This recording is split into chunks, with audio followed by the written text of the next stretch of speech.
대선 주자 4명 이재명, 윤석열, 심상정, 안철수 이 4명 대선 주자 TV 토론 오늘 아침에 여기저기 좀 물어보니까 어떤 분은 이제 재미없더라.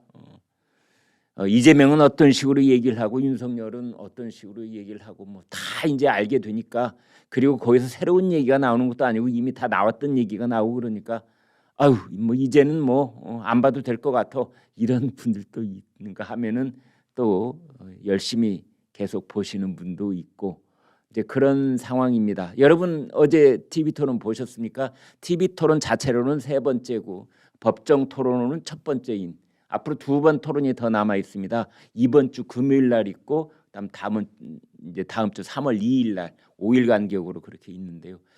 제가 어제 방송을 하면서 우리나라의 그 4스타 사성 장군이 8명이라고 말씀을 드렸는데요.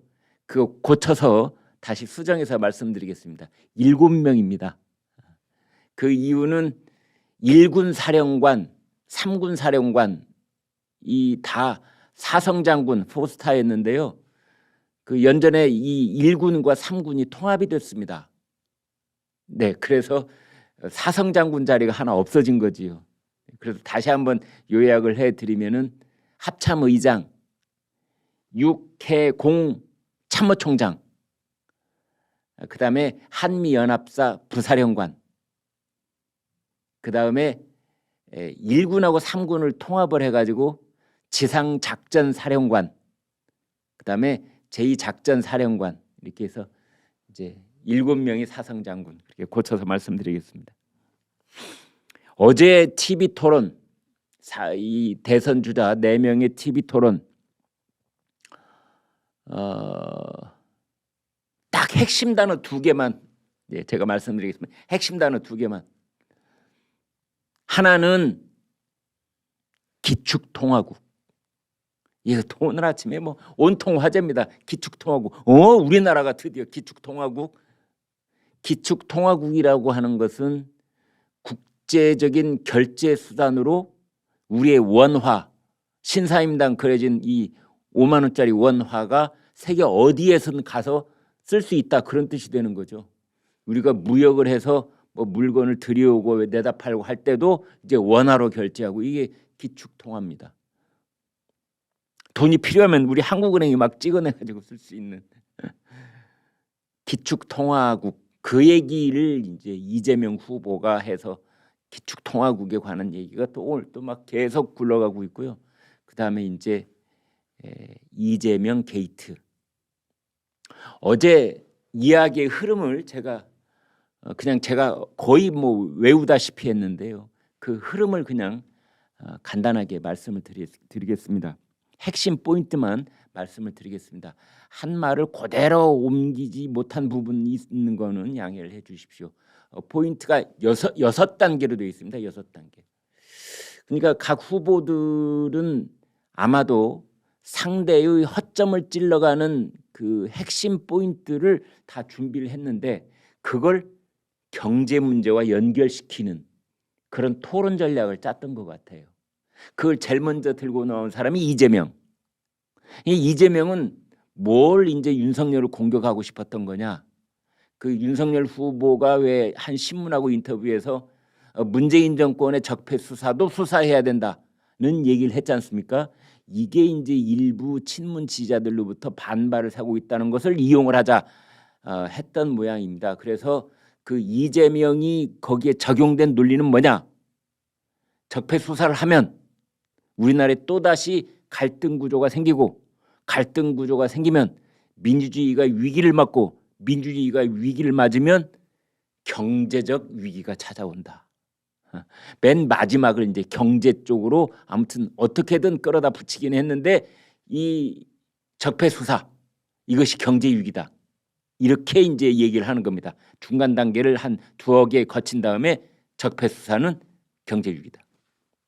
이게 이제 이재명이 첫 번째 총을 딱 쏜 겁니다. 그걸 받은 윤석열 후보가 이야기를 이제 이어갑니다. 지금 왜 이재명 후보는 그것만 얘기를 하고 당신 부인이 김혜경 씨가 법인카드를 횡령해가지고 쓴 것은 얘기를 안 하시죠?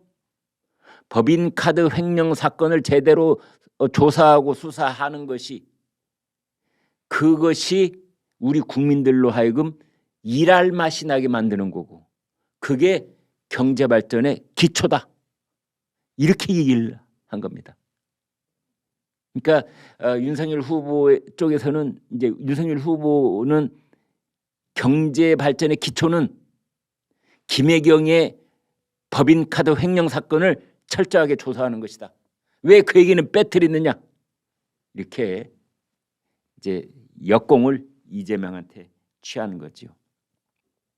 그랬더니 이재명 후보가 철저하게 준비했으면서도 그런 거 보면 좀 앞뒤가 틀린 것 같은데, 이것만은 내가 내놓지 않으려고 보여드리지 않으려고 했는데 꼭 보여줘야 되겠다, 보여주지 않으려고 하는 것을 이렇게 철저하게 준비를 해와요. 아무튼 화천대유 관계자 녹취록, 이걸 들고 나옵니다. 여기 보면은 김만배 얘기가 이제 여기 나옵니다. 윤석열은 영장 들어오면 죽어. 윤석열은 원래 죄가 많은 사람이긴 해. 내가 가진 카드면 윤석열은 죽어. 이런 얘기를 김만배가 했다는 거죠. 대장동 불법 특혜 의혹의 핵심 주범 김만배가 내 카드면 윤석열은 죽어. 처음 나온 얘기는 아닙니다. 이미 상당한 시간 전에 저런 얘기는 다 여러분 다 알고 계시는 공개된 얘기입니다. 저 얘기 안 하려고 그랬답니다. 준비는 다 해왔지만 안 하려고 했답니다. 이재명 후보가 이제 그렇게 얘기를 하면서 도대체 김만배한테 무슨 약점이 있단 말이냐고 이제 탁 들고 나온 겁니다. 그러자 윤석열 후보가 그 말을 받아서, 왜 거기까지만 녹취록을 얘기하십니까? 녹취록을 끝까지 딱 보면은 이재명 게이트라는 부분이 나와요. 이재명 게이트. 그러자 이제 윤석열 후보가 이재명 게이트를 얘기하는 겁니다. 제가 보여드리겠습니다. 이 지금 이제 이건 월간조선이 이 캡처본을 보여드린 건데요. 제가 단계를 조금 더 설명을 드리겠습니다. 왜 이재명 게이트를 얘기 안 하느냐? 그랬더니 이재명 후보가 한다는 말이 거짓말이다, 허위사실이다. 허위사실일 경우에 윤석열 후보 당신은 후보직을 사퇴하라, 이렇게 얘기를 해버린 겁니다. 그런 단계가 진행이 되자 월간조선이 이건 허위사실이 아니다, 그래서 지금 여기 보여드리는 이 그 녹취록의 캡처본을 딱 공개를 한 겁니다. 저 위에서부터 볼까요? 김만배, 그래 정영학 현찰을 너무 많이 쓰지 마시고요. 김만배, 우리는 오리역이나 신경 쓰자고. 형이 오리역을 해볼게. 정영학, 예. 김만배, 점점점 했으니까 망정이지. 이제 이 부분은 말이죠, 여러분. 그 녹취록이 다 명확하게 들리는 게 아니고 어떤 부분은 그 음이 먹혀갖고 잘 안 들리는 부분이 있습니다. 근데 여기에서는 뭐뭐 했으니까 망정이지, 이재명 게이트 때문에 이렇게 되는 겁니다. 이재명 게이트 때문에. 예. 이제 저것을 그 월간조선은 저 녹취록의 핵심 부분만 여기 지금 보여주고 있는 거고, 앞뒤를 정밀하게 살펴보면은 어느 맥락에서 저런 얘기가 나왔느냐. 그 이제 이 대장동 게이트의 일당들이 말이죠. 어마어마한 그 초과 수익이 이제 막 돈벼락 쏟아지니까 갑자기 이자들도 당황스럽고, 돈이 어마어마하게 쏟아지면 뭐가 일어납니까? 그렇습니다. 내부 분열이 일어납니다. 내가 1,000억 원을 먹게 생겼는데 여기에 뭐 로비 자금으로 뭐 몇백억, 또 세금으로 몇백억, 뭐 이렇게 그 일당들이 쓰는 경상경비가 있지 않겠습니까? 그러면은 야, 이 공동으로 비용을 마련해서 이걸 각각 정확하게 배분을 해야지. 아니 형은 가져가는 돈이 1,500억이고 나는 500억밖에 안 되는데 어떻게 경비를 똑같이 냅니까? 뭐 예를 들면 제가 예를 들은 건데요. 내부 분열이 있는 겁니다.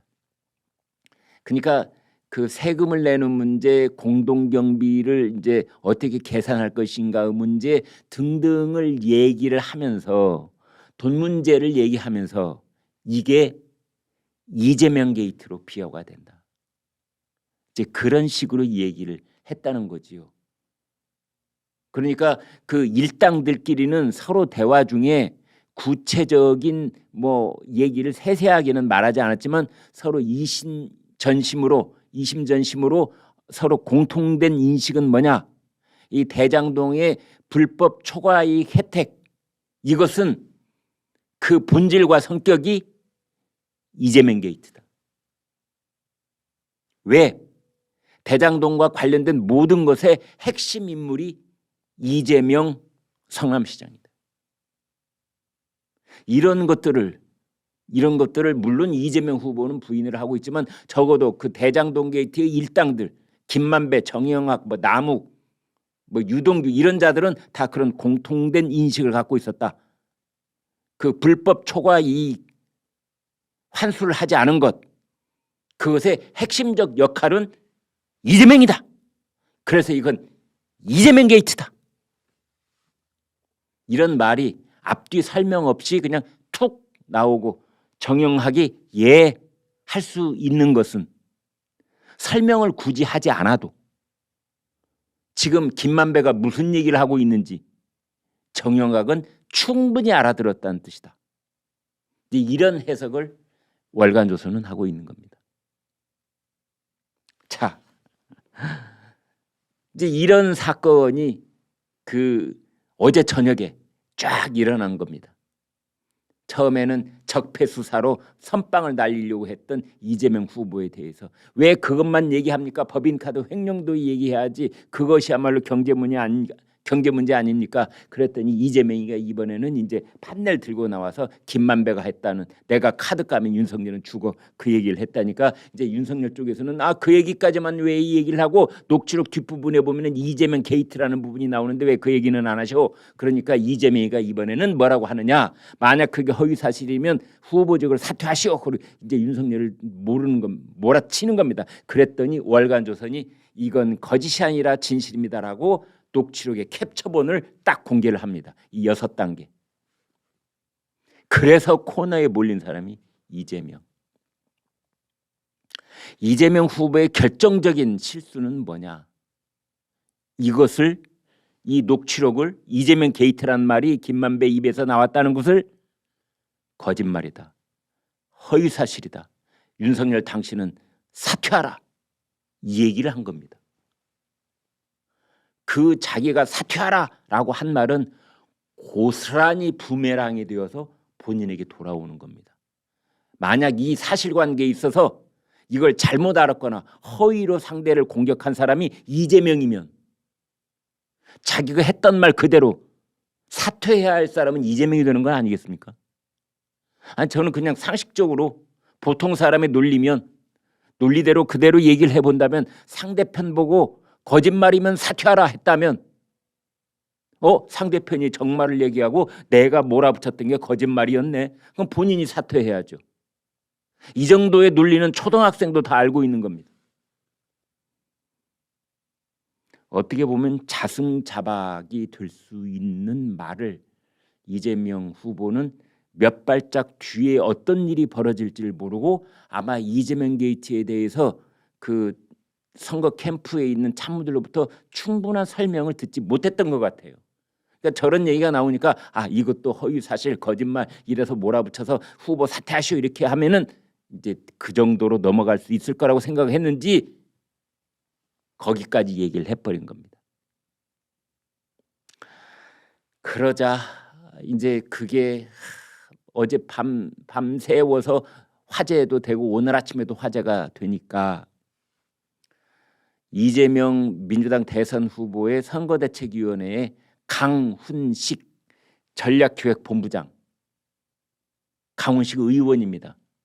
이 사람이 오늘 아침에 방송에 나와서 한다는 말이 그거는 이재명 게이트라는 말은 이재명 스캔들이라는 뜻이 아니라 이재명이 입구를 지키고 있었다.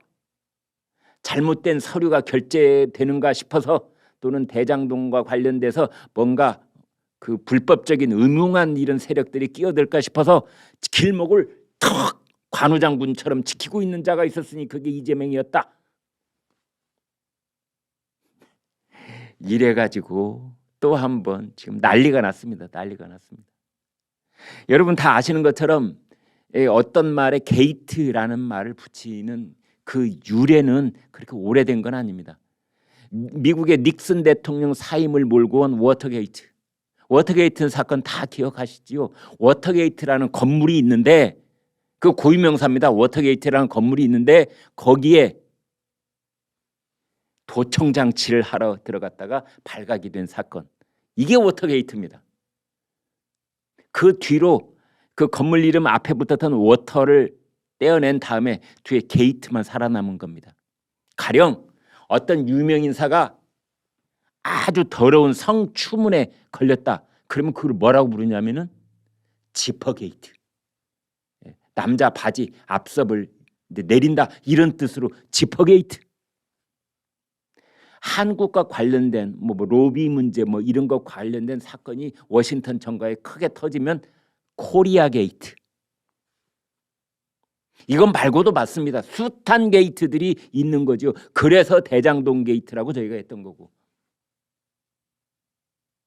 그런데 김만배는 대장동 게이트라고 하지 않고 이것을 이재명 게이트라고 한 것입니다. 그게 녹취록에 딱 나와 있는 겁니다. 대장동 개발, 거기에서 발생한 어마어마한 초과 이익 이런 것들을 환수하지 못하고 그냥 개인들이 다 착복하도록 만든 그 구조, 그것을 김만배는 뭐라고 불렀다고요? 이재명 게이트.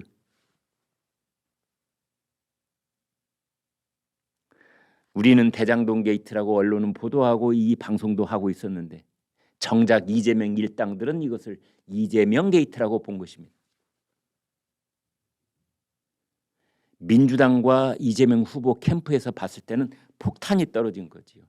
그래서 오늘 아침에 어떻게든 그걸 수습하고 해명하고 넘어가려고 하는데 넘어가는 과정에서 강훈식이 엉뚱한 얘기를 해버린 겁니다. 입구를 지키는 사람이었다. 그래서 이게 이제 일파만파로 더 화제가 되고 논란이 되고 사람들이 다 혀를 쯧쯧쯧 차면서 말을 하지를 말지 차라리.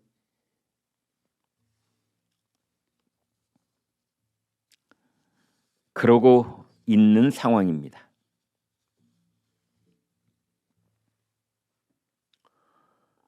또 하나는 이른바 기축통화국이라는 거지요.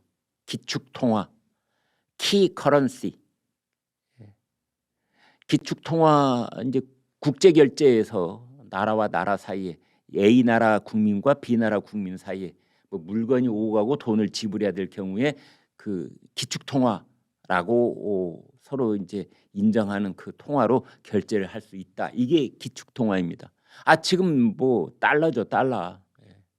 몸에 달러만 지니고 있으면은 공산국가에 가서도 쓸 수가 있고 저 남미에 가서도 쓸 수가 있고 아프리카에도 쓸 수가 있고 뭐 전 세계 어디를 돌아다녀도 달러만 있으면 하나 어려움이 없죠. 이게 기축통화입니다. 원래 기축통화가 출발한 것은 영국의 파운드화.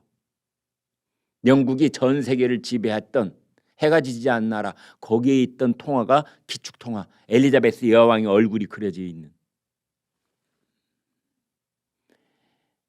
그랬다가 이제 파운드화는 좀 약화된 거고 미국의 달러화, 그다음에 유럽 통합을 했으니 그 유럽 통합의 화폐인 유로화, 그다음에 일본의 엔화. 여러분 일본은 우리가 좋든 싫든 세계 3대 경제 대국 중에 하나라고 볼 수 있는 겁니다. 당연히 기축통화가 되는 거지요. 그다음에 이제 영국의 파운드화. 중국의 위안화가 중국도 G2라고 할 만큼 미국만큼은 아니어도 미국 다음으로 가는 경제적인 사이즈가 워낙 큰 나라가 돼 있으니까 중국이 가지고 있는 위안화를 전 세계의 어떤 결제 수단으로 써야 되지 않느냐라고 이제 중국이 계속 부르짖고 있는 거죠. 그래서 어떤 경제학자들은 2030년이 넘어가면 지금부터 10년쯤 두면은 그리고 중국이 제대로 된 어떤 경제 평가를 받게 되면은 위안화도 중국 돈 위안화도 기축 통화에 끼어들 수 있을 수도 있겠다. 뭐 이 정도 얘기가 나오고 있는 겁니다. 그런데 이재명 후보가 우리가 곧 기축 통화국으로 될 가능성이 매우 높다. 이 말을 해버린 겁니다. 그러니까 왜 이 지금 재난지원금 또는 뭐 재난손실 보상금 이런 것들을 어제 그 국회 본회의에서 16조 9천억이 통과가 됐지 않습니까? 그러면 이제 앞으로 뭐 윤석열 후보도 대통령이 되면은 50조 가까이 그 돈을 재원을 마련해서 이제 풀겠다 이러고 있는 상황인데 질문과 대답 중에 그 돈을 가령 내년도 추경을 16조 9천억을 마련하면 돈을 어떻게 아니 정부라고 그래서 하늘에서 뚝딱 떨어지는 거 아니지 않습니까? 그러면은 그 돈을 마련할 때 우리는 기축통화국이 아니기 때문에 한국은행에서 찍는다고 그게 해결되는 문제가 아니어서 국채 발행을 해야 되는 겁니다. 그래서 이제 상대편이 이재명 후보한테 물은 겁니다. 우리가 무작정 국채를 발행하면은 어떻게 되겠는가? 적정한 국채 발행의 그 한도가 있지 않겠는가라는 식으로 질문을 하니까 이재명이 대답을 하면서 우리가 곧 기축통화국이 되니까 그건 가능한 문제다. 해결 가능한 문제다. 걱정 안 해도 된다. 가계부채가 문제일 뿐이지 국가부채는 걱정할 게 없다. 우리가 기축통화국이 되면은 그냥 찍어내면 된다. 그걸로 부채 갚으면 된다. 이런 웃지요. 뭐 이런 맥락에서 이제 이야기를 한 겁니다. 경제학자들이 들으면 아니 경제학자까지 갈 것도 없습니다. 기축통화가 무엇인지 중학교에서 배운 그 정도의 아주 기본적인 상식만 있어도 고개를 갸웃하거나 쯧쯧쯧 혀를 찰 수밖에 없는 그런 얘기가 우리나라 집권 여당의 대통령 후보 입에서 딱 나온 겁니다. 그래서 그때부터 사람들이 화들짝 놀라가지고 이제 어이 이게 도대체 무슨 말이야? 우리나라 원화가 달러처럼 비슷한 그런 지위를 갖게 된다고? 깜짝 놀란 겁니다. 이제 우리 돈을 가지고 신사임당 그려진 5만 원권 가지고 브라질에 가서도 써먹고 뭐 영국에 가서도 써먹고 베트남에 가서 뭐 어떻게 다 뭐 통용된다고?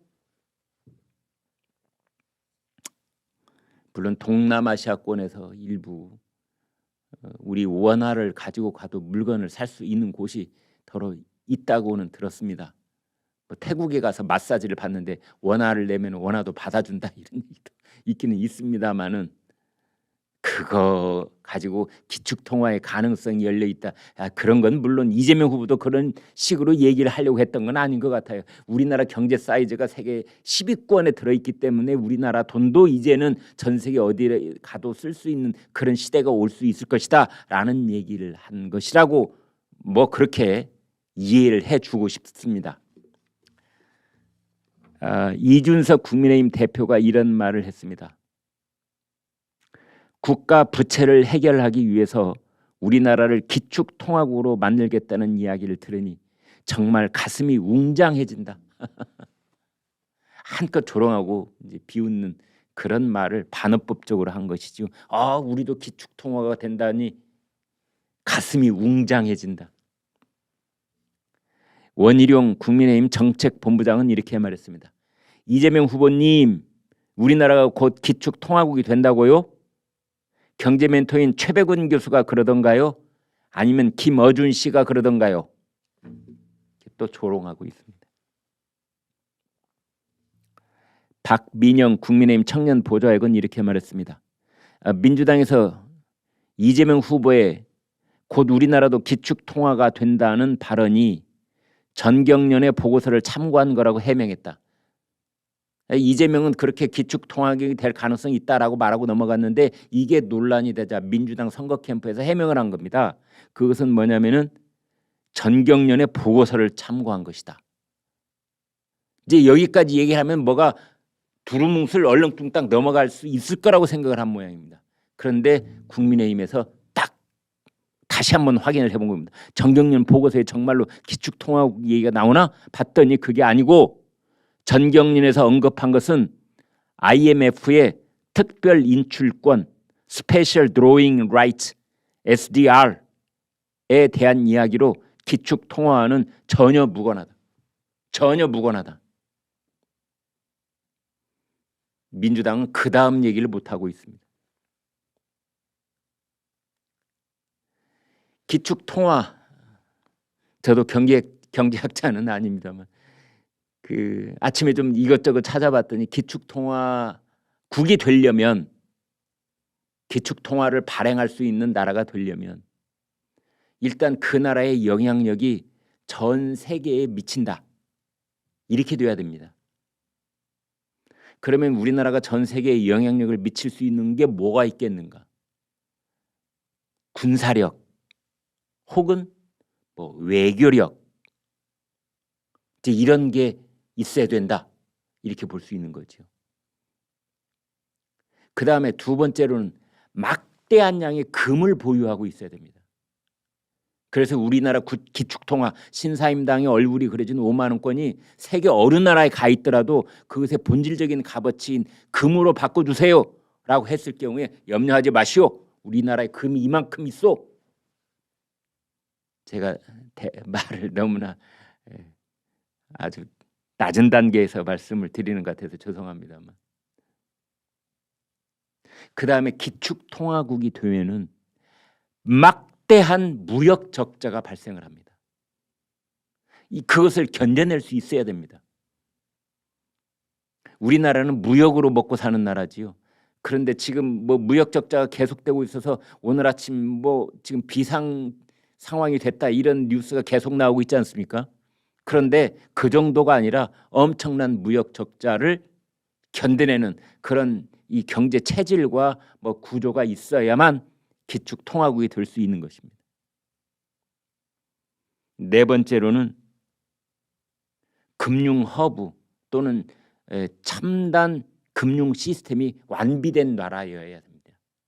서울이 아시아권에서 최으뜸가는 그런 경제 금융 후보, 금융 허브가 되어 있어야만 기축통화국이 될 수 있다.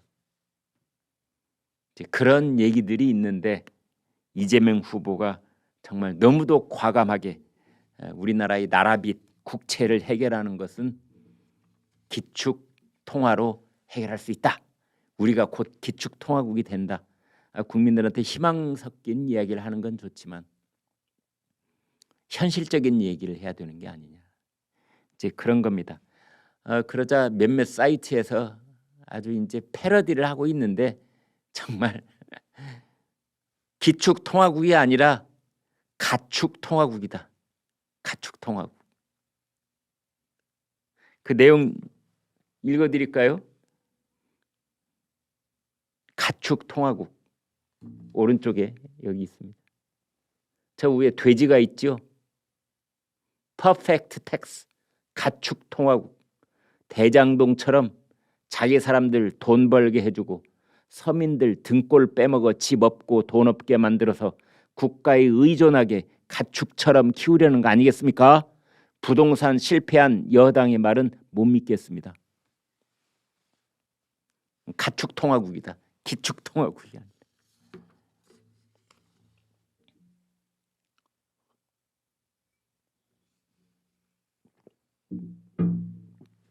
그렇게 해서 어제 제1차 대통령 후보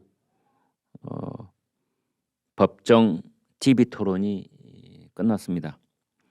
역시 혹시나 했는데 역시나처럼 각 당에서는 자기네 후보가 최고로 토론을 잘했다.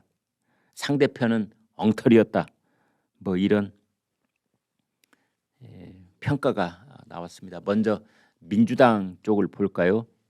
더불어민주당의 박찬대 선거대책위원회 수석대변인 이렇게 말했습니다. 유능한 경제대통령 이재명 후보의 진면목을 유감없이 드러낸 검증의 장이었습니다. 이재명 게이트, 기축통화 이런 얘기는 안 합니다. 그냥 경제대통령 진면목을 유감없이 드러냈다. 코로나 위기 극복 소상공인 손실보상 정부 재정 운영 방안, 정부 재정의 운영 방안이 기축통화였던 셈이지요. 국채 비율의 적정성 기축통화 탄소세에 이르기까지 이재명 후보는 죄송합니다. 경제 주제 토론의 위상에 걸맞는 토론을 진행했다.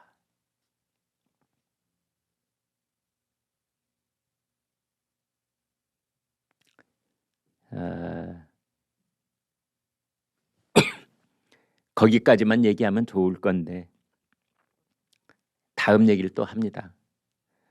반면에 윤석열 후보는 토론에서 겉도는 질문, 횡설수설 답변으로 준비 안 된 후보의 면모를 여실히 보였다.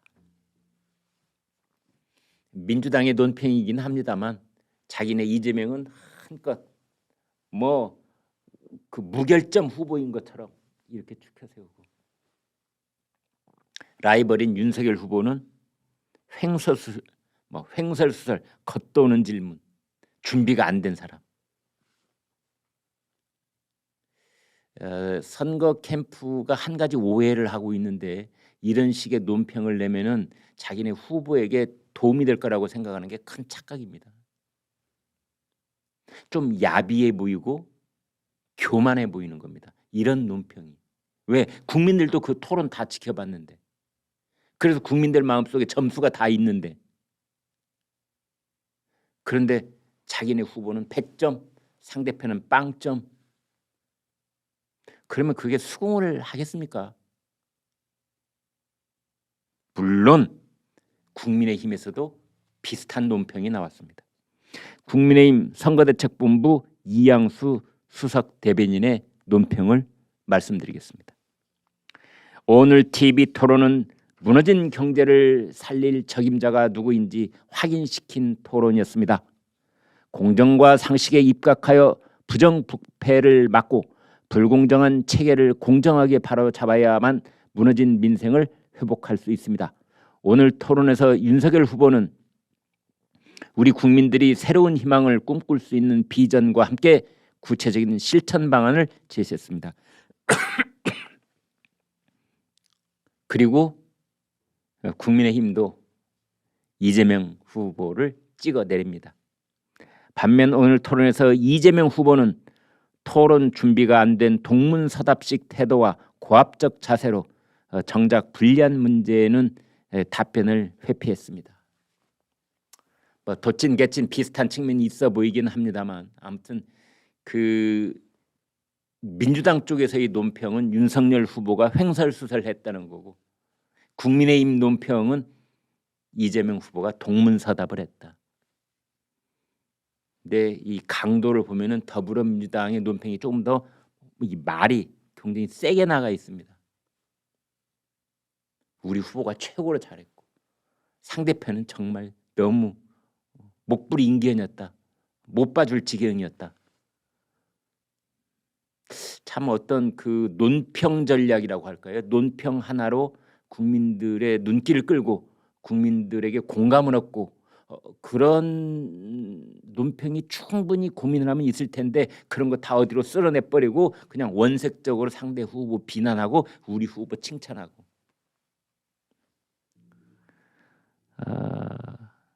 많은 분들이 그런 얘기를 하더군요.